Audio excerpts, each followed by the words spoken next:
Talking about here on my channel right now. It's all about Justin Baldoni and Blake Lively's. Thought things were going to slow down after the holidays. You were dead wrong, and I've got all of it lined up for you as we roll straight into what should be your Coravanta ride home, except today it feels less like a commute and more like getting strapped into a roller coaster that nobody bothered to inspect first, because the stories breaking right now are messy, uncomfortable, and in some cases, genuinely alarming. And we're going to start exactly where everyone's attention already is, which is the Blake Lively and Justin Baldoni situation, because overnight we got a new batch of text messages, and these messages don't read like confidence, they don't read like control, they read like fear, real fear, the kind that sits in your chest when you know something bad is coming but you can't quite prove it yet. And what these texts show is that Baldoni believed, long before the public ever heard a word of this, that Blake Lively was setting him up for a trap, and the uncomfortable part is that his intuition turned out to be disturbingly accurate, and we're going to walk through that slowly, carefully, because context matters here, especially when so much context has been conveniently removed in what people were originally shown. And later on we'll circle back with even more Baldoni-related material that ties directly into how narratives get shaped, how public perception gets engineered, and how easily half-truths become accepted fact if people don't bother digging deeper. But that's not the only thing on the table today, not even close, because somehow we are also living in a moment where the idea of invading Greenland or Cuba is being discussed with a straight face, as if international law is just a suggestion now. And I'll walk you through exactly what's being said by leadership, why it would be a direct violation of the United Nations Charter, and how it would effectively unravel the global security framework that's been in place since World War II. And yes, it really would be like walking into a civil war with the United Nations itself, which is not a phrase anyone should ever be casually tossing around. And yet here we are, and because this timeline apparently has no breaks, we're also going to talk about cocaine. Yes, the old booger sugar. And no, not in the way you think, but in the context of policy, addiction, hypocrisy, and how selective outrage works depending on who's telling the story. So buckle up, because all of that and more starts right now on Coravanta, and the only way to do this properly is to dive straight into the Blake Lively and Justin Baldoni situation without wasting any more time. So let's do that. The reason these new text messages matter so much is not because they exist, but because of when they were written and what they reveal about Baldoni's state of mind at the time. And if you're new to this story somehow, I honestly don't know where you've been, but here's the short version before we go deeper. Blake Lively filed a lawsuit accusing Justin Baldoni of harassment, including sexual harassment, and Baldoni responded with a retaliatory defamation lawsuit against both Blake Lively and the New York Times. And while that sounds dramatic on its own, the legal reality is much less cinematic, because the threshold for defamation is incredibly high, especially when you're suing a major publication like the New York Times, and even higher when the statements in question were made inside a legal complaint, which is protected speech. So Baldoni's lawsuits were dismissed, leaving him, legally speaking, stuck between a rock and a hard place. But here's where people get it twisted, because dismissal does not equal vindication, and it absolutely does not mean Blake Lively is winning this in any meaningful sense, especially not in the court of public opinion, where credibility is fragile and timelines matter. And that's why these messages are so important, because they show what Baldoni was thinking before any of this went nuclear. Now, before I show you the texts themselves, I want to flag something very clearly, because this will matter later. Whenever text messages are released to the media, especially in high-profile cases, what's left out is often just as important as what's included. And at the end of this episode, I'm going to walk you through a graphic that shows exactly what was omitted, why it was omitted, and how that omission fundamentally changes the interpretation of the messages, because right now there are a lot of people who believe Blake Lively's version of events entirely, and I'm not here to tell you you're a bad person for initially believing that, especially if your first exposure to this story came through the New York Times, because they left out an enormous amount of context. And if you don't do the extra work to look beyond that, you're going to walk away with a distorted picture. This entire process, before a case ever reaches trial, is a fact-finding exercise, and facts don't care which side you emotionally prefer, they just exist. And if you want the truth, you have to be willing to sit with uncomfortable information. By the way, we're almost at 150,000 subscribers, which still feels surreal to say out loud, because I remember when this channel was scraping past 10K, and I promised that if we ever hit 100,000, I'd be in New York for the trial, and you didn't just hit that number, you obliterated it. So yes, I'll own that. I'll be there. I'll grab an Airbnb near the courthouse, bring the family, Maybe even see if Mom Dammy still has those free buses running by then. A guy can dream, right? Now, let's talk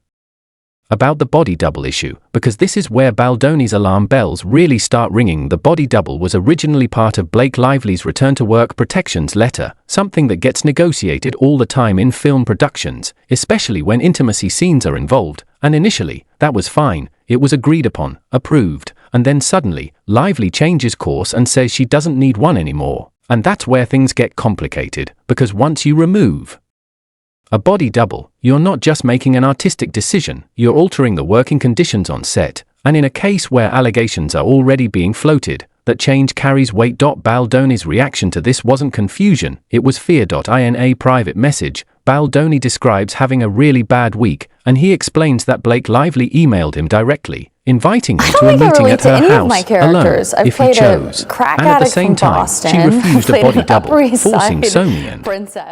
Todd to step in and insist on one anyway, because, in his words, that combination felt like she was setting him up for a trap, and he wasn't being dramatic, he was being cautious, because from his perspective, everything he did was now potential ammunition. He also explains that she rejected all of his storyboards for the sex scenes, forcing Todd to get involved because she wanted to keep all of their clothes on during a scene that, according to the book, simply doesn't work that way, and he calls the entire situation a gigantic mess, saying he's doing his best to stay positive, but it's been draining and time-consuming over the break, dealing with an actress who is rewriting both the letter and the direction, and he notes that he's given her 95% of what she wants just to keep the peace, but that the experience has been brutal, and the heartbreaking part here is that Baldoni has no idea what's coming next. This is before the premiere, before he's relegated to the basement, before the public narrative fully turns, before the humiliation escalates, before everything collapses, and when you read these messages with hindsight, they don't feel paranoid, they feel prophetic now. Blake Lively's email to Baldoni, which has been cited repeatedly, reads polite on the surface, wishing him and his family a nice holiday, suggesting a meeting before production starts, offering flexibility on who attends, even saying the whole team can be present, and on paper, that sounds reasonable, but context matters, because this is also the period where Blake Lively later claims she felt unsafe, harassed, and victimized, and those two narratives don't sit comfortably next to each other. There's also the issue of body doubles themselves, which has been wildly misunderstood by people who have never worked on a film set, and this is where Lars Harry steps in with first-hand experience, because I've worked dozens of days as a body double, not for sex scenes specifically, but for all kinds of shots, including intimate ones, and let me be very clear about something, body doubles are not inherently sexual, they're logistical tools. They're used for insert shots, over-the-shoulder angles, reaction shots, moments where the star's face isn't visible, and they allow productions to move efficiently without dragging the lead actor through unnecessary setups. And no, nobody is CGIing Blake Lively's face onto someone else's body to get a better look, that's not how any of this works, and the idea that refusing a body double is some moral stand misunderstands the entire process. When Lively says she doesn't want a body double, she's not just making a personal choice, she's rewriting how the scene is executed, and in a situation where she has already issued a list of complaints that must be signed off on before she returns to work, complaints that were later refuted, including accusations of pornography being shared on set and people staring at her while she breastfed, allegations the other side says simply did not happen. It's not unreasonable for Baldoni to see this as dangerous territory from his point of view. If there's no buffer, no intermediary, no additional presence, every interaction becomes risky, and that's why the invitation to meet alone at her house lands differently, because someone who feels genuinely harassed doesn't typically invite the alleged harasser into a private space without witnesses. And that's where the discomfort lies. This isn't about declaring a villain or a hero, it's about acknowledging that this is a messy, unresolved, he said she said situation without a smoking gun, and pretending otherwise does a disservice to the truth. Because what comes next pulls in the political chaos, the international implications, the selective outrage, and then loops back to Baldoni with the cherry-picked messages that started unraveling the New York Times narrative in the first place. Picking up right where we left off, because once you zoom out from the Blake Lively and Justin Baldoni situation, what you start to notice is a pattern that goes way beyond Hollywood, and that pattern is narrative control, who gets believed first, who gets amplified, and how quickly nuance gets buried once a storyline becomes convenient, and that same dynamic shows up again and again in the other stories unfolding right now, which is why it all belongs in the same Coravanta ride home. conversation, even if at first glance it feels like whiplash, because while Baldoni was privately texting about feeling boxed into a corner, fearing that every move he made could be turned against him, the world outside Hollywood was slipping further into a kind of political absurdity that would be funny if it weren't so dangerous. And suddenly we're hearing serious voices float the idea of invading Greenland or Cuba like it's a casual business negotiation, as if borders, sovereignty, and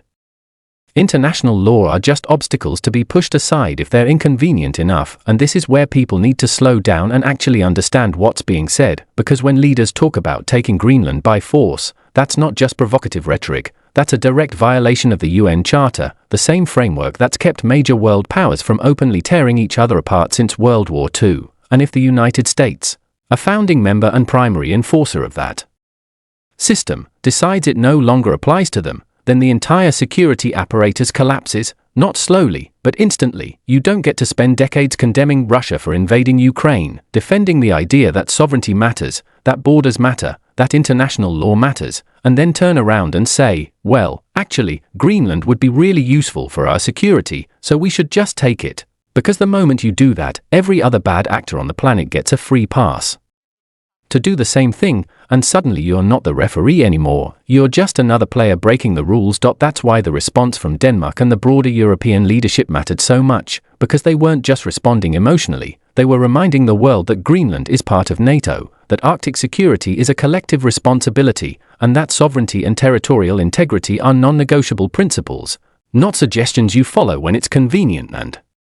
when you read their joint statement, what jumps out isn't aggression, it's restraint, because they're essentially saying, we will defend these principles, but we still see the United States as a partner, which is diplomatic language for please don't blow up the system we all rely on. Meanwhile, figures like Stephen Miller go on television and say things like no one would fight the United States over Greenland, as if military power automatically grants moral authority, and that kind of thinking is exactly how wars start, because it assumes everyone else will just accept being bullied, which history tells us is almost never the case. And then you get politicians like Ted Cruz talking about Greenland as if it's for sale, insisting that everything has a price, which might work in real estate, but doesn't work when you're talking about people, cultures, and nations. And the analogy he walks himself into, intentionally or not, makes the entire argument sound grotesque, because there's a difference between negotiating trade agreements and treating entire populations like assets to be acquired. This is the same lack of moral consistency that shows up in the drug conversation, which somehow still manages to be one of the most dishonest debates in American politics, because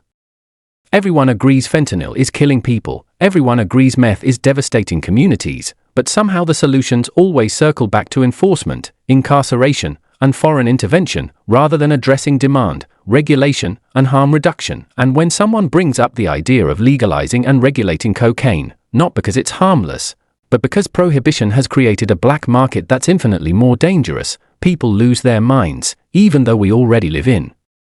a country where alcohol, one of the deadliest substances by sheer numbers, is legal, regulated, taxed, and socially normalized. The truth is uncomfortable. People don't overdose and die because they wanted to party, they die because they don't know what they're taking, because it's unregulated, because it's laced, because the system pretends abstinence is the only acceptable answer while quietly benefiting from the chaos that prohibition creates, and none of this gets meaningfully addressed.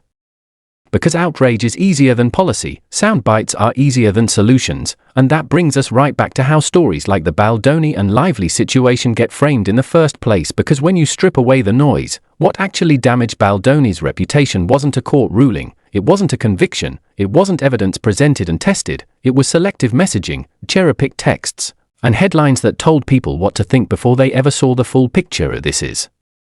where those so-called OG messages come back into play, the ones that, once you read them in full, completely change the tone of what was originally presented. Because when you include lines like "doesn't matter if it's not true," or private acknowledgements that the truth doesn't always win, or admissions that things look bad even if they didn't do what they're accused of, the narrative shifts from certainty to manipulation. And that upside-down emoji matters more than people want to admit.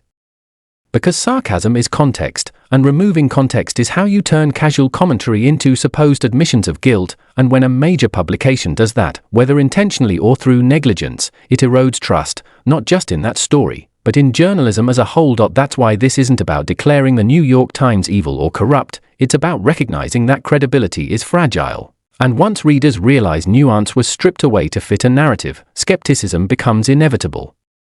And skepticism spreads fast. You see the same thing with cancel culture, like the Hilton situation, where a hotel takes a stand, faces pressure, and gets punished, while the same people who claim to hate cancellation suddenly support it when it aligns with their politics. And again, it's not about agreeing with the hotel's decision, it's about recognizing hypocrisy when you see it. And then, just to complete the surreal nature of this timeline, you have the President of the United States doing act-outs on stage, mocking people, dancing, turning serious policy discussions into stand-up routines. And yes, from a purely technical comedy perspective, Lars Harry can tell you exactly why the crowd laughs, because act-outs work, physicality works, exaggeration works, but that doesn't mean it belongs behind the presidential shield. Comedy has a currency, laughs, but leadership has a different one, trust, stability, and the ability to make people feel like someone competent is steering the ship. And when politics turns into performance, substance becomes optional, and that's when real issues like healthcare, addiction, and foreign policy get sidelined. Which brings us full circle, back to Baldoni, and the final point that needs to be made, because this is the part people miss when they pick sides too early. You don't have to believe Justin Baldoni is perfect to acknowledge that what happened to him looks deeply unfair, just like you don't have to believe Blake Lively is lying about everything to question inconsistencies in her narrative. Truth is rarely clean, rarely cinematic, and almost never fits neatly into a headline. What matters is getting the beginning, the middle, the end, and everything that happened before and after, because without that, you're not informed, you're just influenced. And that's the real takeaway from all of this, whether we're talking about Hollywood lawsuits, international conflict, drug policy, or media credibility. If you don't slow down and demand the full story, someone else will happily sell you a partial one. More updates will keep coming all week long, because none of these stories are done unfolding, and as always, we'll keep digging, keep questioning, and keep refusing to accept easy answers to complicated problems. Hit the subscribe button, stick around, because we're here twice a day, morning and afternoon, and this Coravanta ride isn't slowing down anytime soon. I'm Lars Harry. We'll see you next time.